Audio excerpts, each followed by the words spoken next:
Hey everybody, this is Mr. P, and I'm coming to you today with another e-learning lesson for ICP. Today would be the lesson for Thursday, April 30th. And just to review what we've done so far, we've talked about electrical charge, different types of charge, different ways charges are transferred and effects the charges have on each other. And today we're going to continue talking about charge, but the flow of charge, which we're going to see is current. We're going to talk also about the principles of resistance and voltage and how those affect the flow of charge. So let's go ahead and start off here.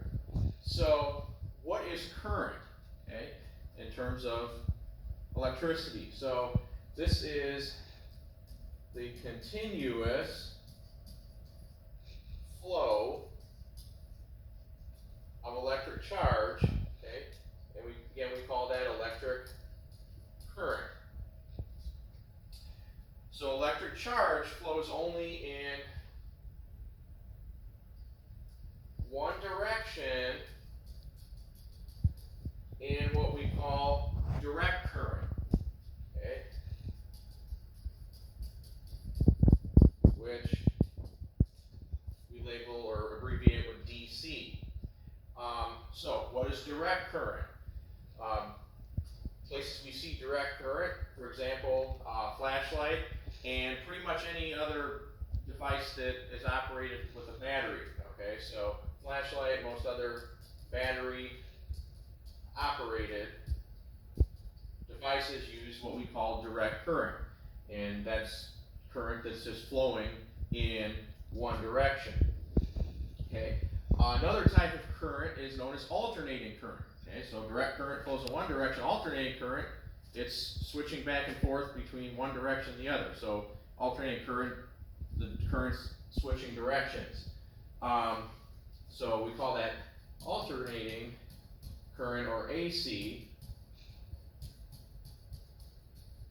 Okay, so if you see AC, that's alternating current. It's flow of electric charge that regularly changes its direction, okay? Or we could say, more specifically, reverses its direction. Electric current in your home, in here in the school, is primarily AC, or alternating current. So let me just show you a little illustration of the difference between alternating direct. So we can see an electrical circuit here, and we'll talk more specifically about electric circuits later in the unit, but this would be direct current. Okay, we see the current's just flowing in one direction. Okay, and then we see a battery here. Again, current is just flowing in one direction. Alternating current, right? Arrows are going both ways because the current is constantly switching back and forth between one direction and the other. Okay, it's constantly reversing its direction. Here's an example of an alternating current circuit, or an AC circuit. Again, the arrows pointing both ways is indicating the current is switching directions. It's simultaneously going one way then the other. Okay, so that would be example the difference between alternating current, AC, where the current switching direction, direct current, which is DC, which the current just travels in one direction around the circuit. And can also show you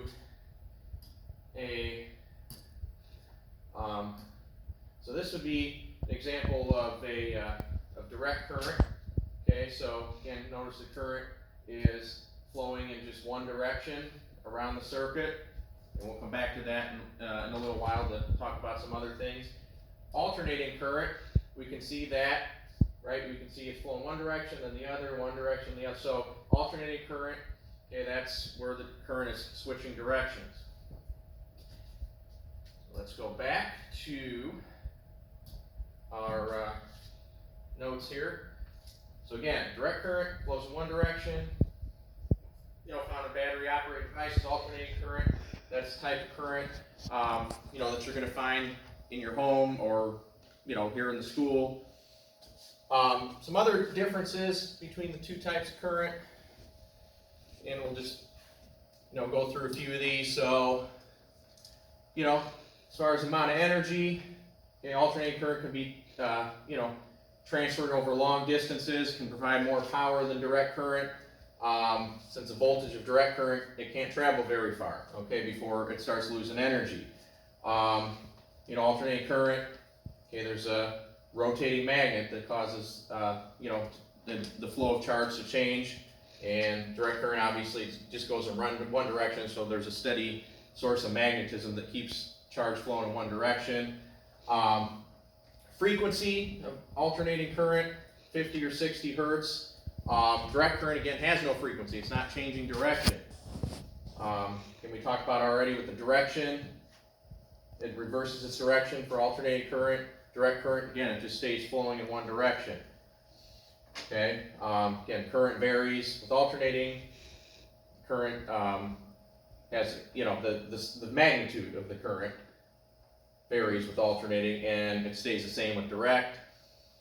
Okay, again, electrons, okay, that's the charged particles. They keep switching directions with alternating. With direct current, they're just, again, moving in one direction. The source of alternating current, AC generators and mains. And again, direct current, we talked about, battery operated devices. So again, alternating current, think of like generators and like, the electrical power plants, right? They're generating alternating current, whereas something with like a battery would be generating a direct current. So current, the unit of current, the SI or standard unit of current, is called the ampere, which we just label as amp, okay? And we usually use a capital A for amp, okay? And this is equal to 1 coulomb per second. So remember, coulomb was that unit of charge, okay? So we're relating charge here, the amount of charge per unit time. So amount of coulombs per second, that gives us 1 amp of current. So even though electrons, remember those are the negatively charged subatomic particles, even though they flow, those are the particles flowing in an electric current. Current is defined as the direction in which positive charges would flow. So basically, what this is saying is, yes, electrons are the actual particles flowing in an electric current. However, the direction of current is actually defined as the opposite way. So, like if I go back and show you with the direct current here, so notice right now it's showing the direction of the current. Okay, it's moving from positive, right? This is the positive terminal of the battery, to negative. But if I show the flow of electrons, notice what happens with the direction. They're flowing the other way. So the electrons, the charged particles, are actually flowing from negative to positive. Okay, so again, current is just defined as the direction positive charges would flow. So the direction of the current is actually the opposite of the direction the charges are flowing. So there's the way the charges flow from negative to positive. The current is actually going from positive to negative. All right, so let's go ahead, go back here. So an electric current can only flow when there's a closed path in which electrons can move. Okay, so again, notice if I go back here,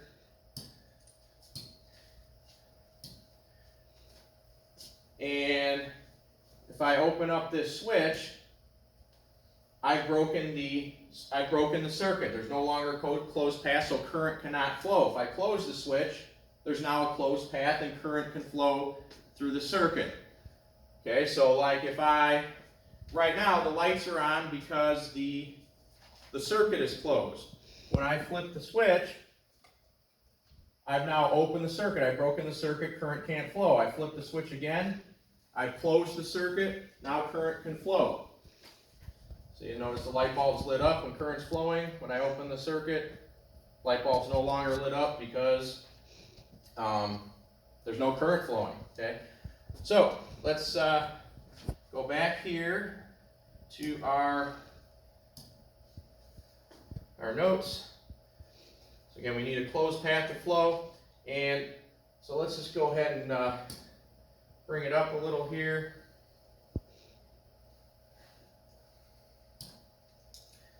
So again, we're showing that the flow of current goes from positive to negative, whereas the flow of charge is going from negative to positive. So this is just a flashlight. It's an example of, why we put the batteries the way they do, because charge, right, the charge particles actually flow from negative to positive.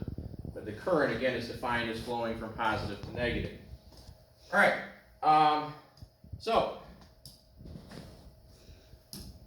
let's talk more about the flow of electrical charge. So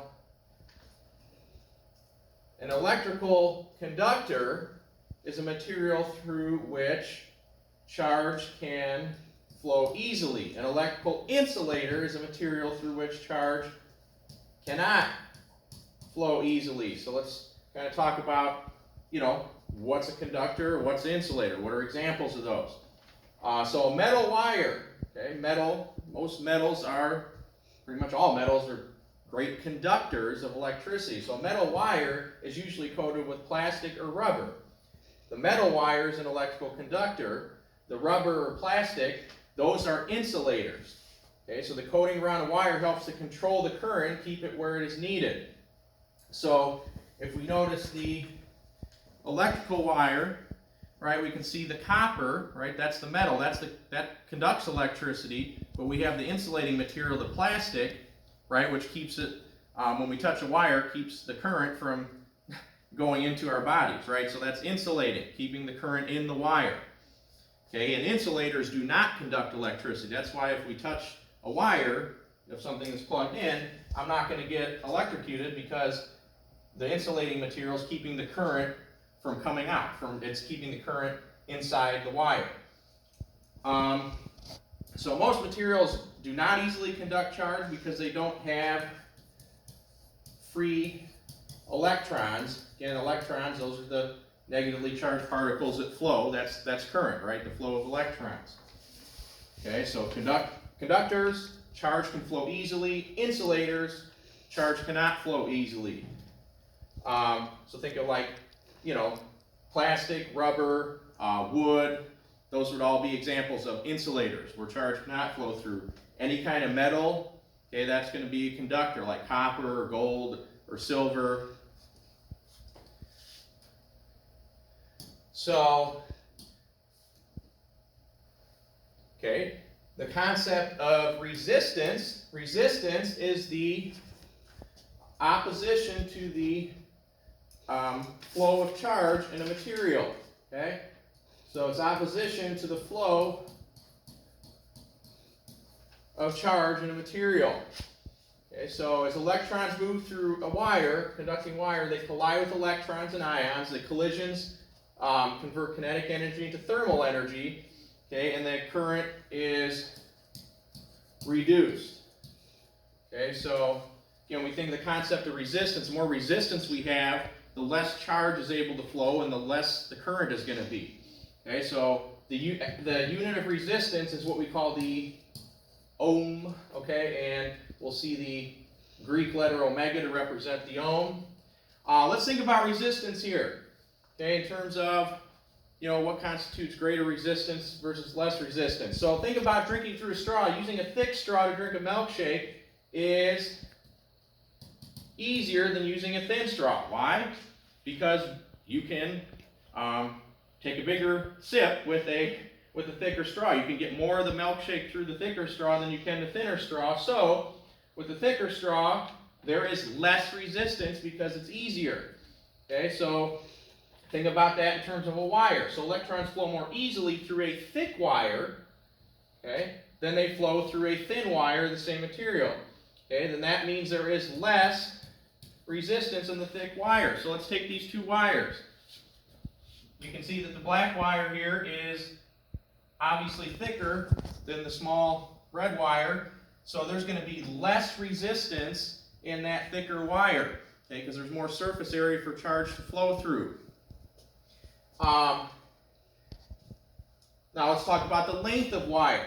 So in a longer wire, actually, length works the opposite way. So resistance is greater in a longer wire because the charges have to travel farther. So the further they have to travel, they're going to encounter greater resistance. So if I just compare the lengths of the wires, okay, just based on length, okay, in general, this wire would have more resistance based on length because it's longer, okay? So, you know, again, just comparing, it's thicker, so it would have less resistance because of its thickness, but it's going to have more resistance in the terms of the length because it's longer than the red wire. Temperature is also another factor. So as temperature increases, okay, resistance also increases. Okay, so you ever heard of a superconductor? Okay, this is a material that has almost zero resistance because it's cooled to a very low temperature. So the cooler it is, the colder the temperature, the lower the temperature, the better the material is able to conduct electricity. Okay, higher temperature, more heat gives more resistance. Okay, more restriction of the flow of charge. All right, so again, something that a wire that is thicker, less resistance, and a wire that is longer has more resistance. So again, we can think of, you know, vice versa, right? So a thinner wire would have more resistance than a thicker wire. A shorter wire would have less resistance than a longer wire. Okay. So, potential difference. Okay, let's think about that. So think of water falling from a higher level to a lower level. Okay, high potential to low potential energy. Electrical charges also flow from a higher to a lower potential energy, and we call that potential difference.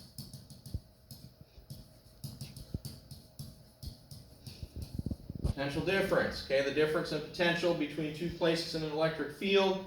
Potential difference is measured in joules per coulomb, or our more common unit is volts, okay? So since we measure in volts, potential difference, we also call voltage. A source of voltage, okay, does work to increase the potential energy. So the higher the voltage or the potential energy or potential difference, the greater the flow of electricity. Okay, and then as we move forward, we're going to see the higher the voltage, okay, that's going to increase the current because it's increasing the flow of charge. Okay, so until next time, we'll see you.